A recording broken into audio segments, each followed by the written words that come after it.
Hi, hello students. Welcome to our channel. Ee video lo manam 7th class maths chapter 13 visualizing solid shapes. So chapter starting lo unna so try this gurinchi నేర్చుకుంటున్నాం. So first చూడండి match the shapes with the names. So ఇక్కడ ఉన్న shapes ని మనం match చేయాలి. So first one చూడండి. So ఇది వచ్చేసరికి ఈ షేప్ లో ఉంది. ఓకే, సో దీన్ని ఏమంటారు? సిలిండర్ అంటారు. ఓకే, సో సిలిండర్ వచ్చేసరికి మీకు ఈ షేప్ లో ఉంటుంది.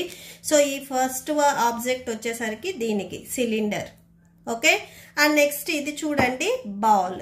సో బాల్ వచ్చేసరికి మీకు ఏ షేప్ లో ఉంటుంది? సో ఇక్కడ ఉన్న షేప్స్ లో దీనిని ఏమంటారంటే స్పియర్ అంటారు. Okay, so this one, so ఇది స్పియర్ అవుతుంది మీకు. ఓకే, సో ఈ బాల్స్ కానీ ఇది కానీ మీకు స్పియర్ షేప్ అవుతుంది. సో ఈ సెకండ్ వన్ వచ్చేసరికి ఇది స్పియర్, దీనిని మనము స్పియర్ అంటాము. అండ్ నెక్స్ట్ థర్డ్ వన్ చూడండి. సో థర్డ్ వన్ వచ్చేసరికి మీకు ఇలా ఉంది. సో అంటే రెక్టాంగిల్ షేప్ లాగా ఇలాగా పొడుగ్గా ఉంది. సో దీనిని వచ్చేసరికి మనము క్యూబైడ్ అంటాము. ఓకే, సో ఇది క్యూబైడ్.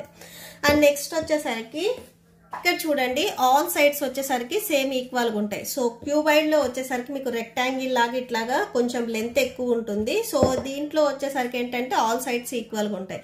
ఇలా ఆల్ సైడ్స్ ఈక్వల్గా ఉంటే దానిని మనము క్యూబ్ అంటాము. ఓకే, సో ఇది క్యూబ్ అవుతుంది. సో ఈ ఆబ్జెక్ట్ నేమ్ వచ్చేసరికి క్యూబ్. అండ్ నెక్స్ట్ ఇది చూడండి. సో ఇట్లా సర్కిల్ షేప్ లో ఉండి ఇలా ఉంటే దీనిని మనము కోన్ అంటాము. ఓకే, సో ఇది కోన్.